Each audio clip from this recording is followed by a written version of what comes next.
Ever since I was young, I've been obsessed with horror films and scary stories and whatnot. When I was 3, I would literally hide behind doors when I was in a room alone and practice my evil laugh. That's a true story, mind you. I would wait all year for Halloween since all the kids' channels ran the Halloween specials. I'd watch Cyber Chase and Fetch with Ruff Ruffman and even Dragon Tales, and I would always record the specials on VHS tapes and loop them until the tapes ran out. Like, they would turn into dust. I have a lot of memories watching spooky stuff with my family, so I have a couple favorites listed down for you. Before I begin, I need to address that I've removed the obvious movies and shows here. No Beetlejuice, no Nightmare Before Christmas, no Halloween.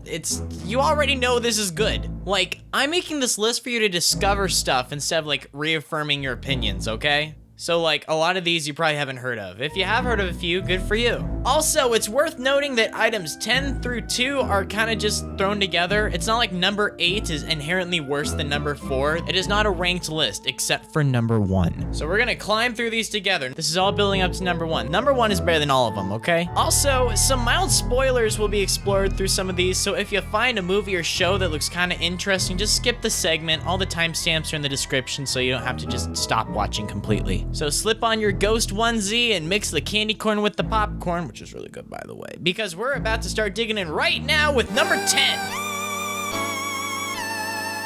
In the 8th grade, I got foot surgery on Halloween, and it sucked. It was painful, it was bloody, and it was gross, and I pretty much cried the whole day because I was so mad that the day had been ripped away from me. I couldn't walk, I couldn't answer the front door or anything. I just stared out the window and watched all the other kids have a lot of fun. Some of my mom's friends lent us a DVD for The Frighteners, and we watched it, and it was probably the best part of that Halloween. For a movie to be so absurd, entertaining, and funny that it makes me laugh after being miserable for the whole day, I gotta give it props. I actually don't remember anything from it though, other than the fact that I enjoyed it when I was 14 years old. It has good audience ratings and bad critical reviews, so that's how you know it's a fun movie. I mean, Hook with Robin Williams had the exact same thing going on, and that movie was awesome. If you're ever immobile on a couch wallowing in your own pain and suffering, I would really recommend this one. Number 9!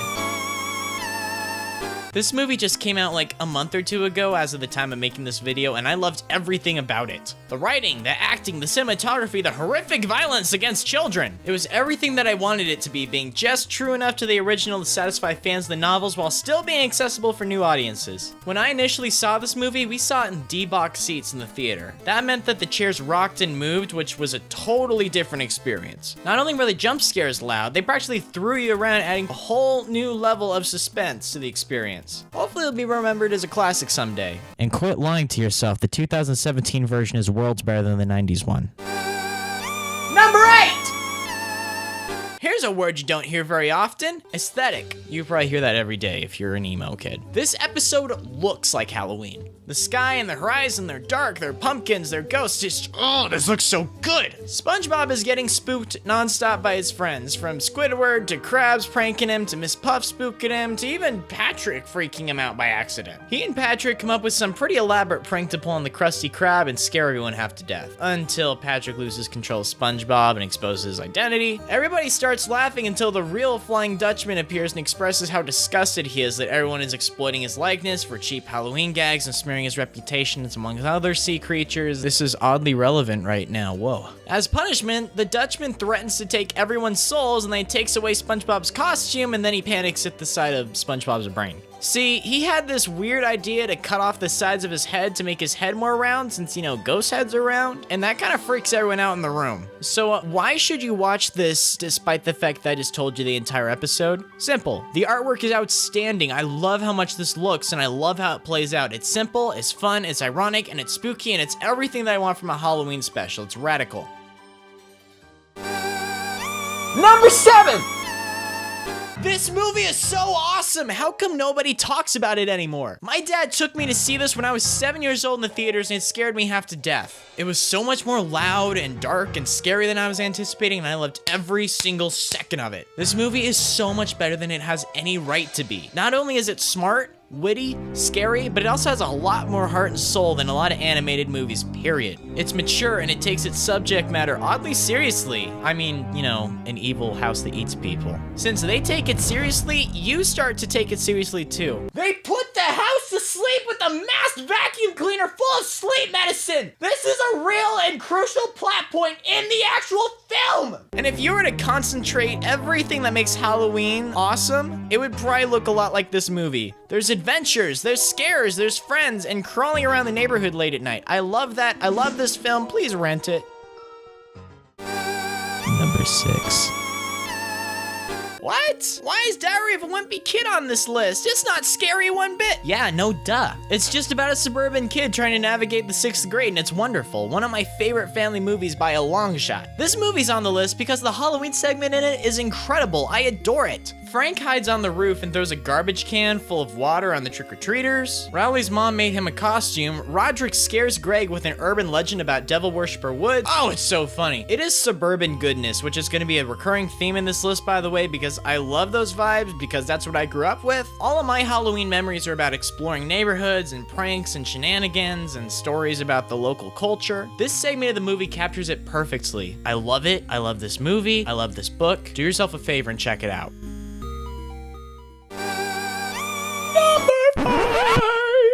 There's no way that's gonna make it in the final cut of the video. I love the Garfield TV specials. I love the Garfield and Friends series. This is not real Garfield, mind you. This is. Whenever I'm babysitting some kiddos, I bring over all of my Garfield DVDs, and I found myself laughing a lot harder than they do because these are still hilarious. They are worlds better than the comics. What's really cool about Garfield's Halloween Adventure is that it lives up to its name. It's divided into 3 segments. The first is about Garfield, the second is about Halloween shenanigans, and the final one feels like a legitimate adventure. Garfield's Halloween Adventure. Oh, I get it. Garfield wakes up on Halloween to discover that he can go trick-or-treating and score some candy. He throws together a pirate costume and takes on the neighborhood. When he decides to travel down the river and stop by some more houses, he and Odie lose their way and they end up being left behind on a cursed island. By the way, this old guy was like the scariest thing ever as a kid.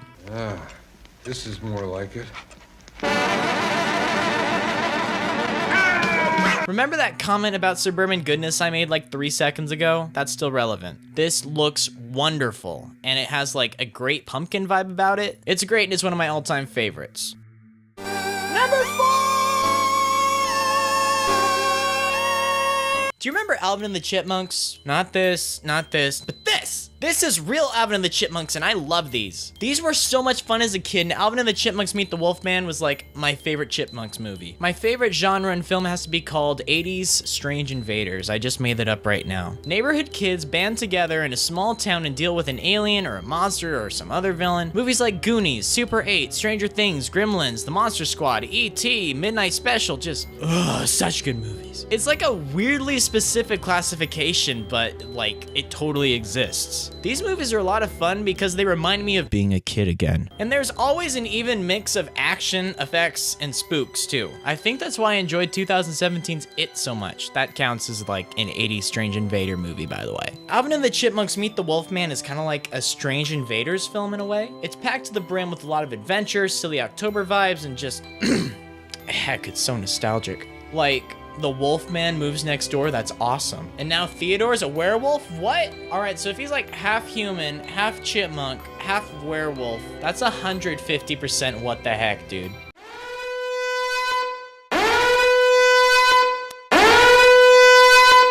Number 3. I can't sing. Alright, we're not clowning around with any more kid stuff. These movies are so over the top and ridiculous that it's a marvel. This is my boomstick.